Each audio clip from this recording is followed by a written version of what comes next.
Nous voudrions devenir tes tuteurs légaux. Ça veut dire quoi?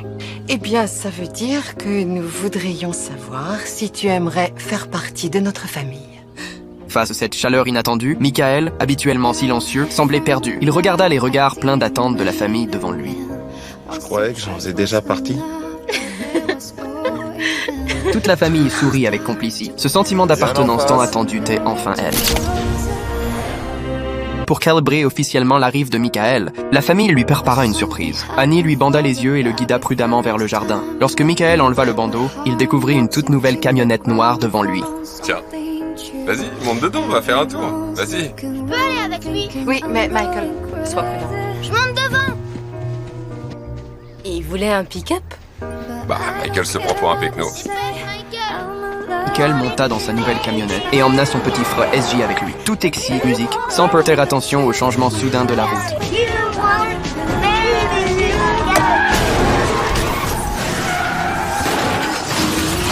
Annie, revenue, accourut sur les lieux, totalement panique. Elle carta la foule et aperçut ses deux fils encore sous le choc. Michael T, assis au bord de la route, rong par la culpabilité, s'excusant sans cesse. SJ, malgré le sang sur son visage, s'inquiétait de savoir si son t-shirt pouvait être là correctement. Les policiers dirent à Annie que c'était un véritable miracle que SJ soit encore en vie.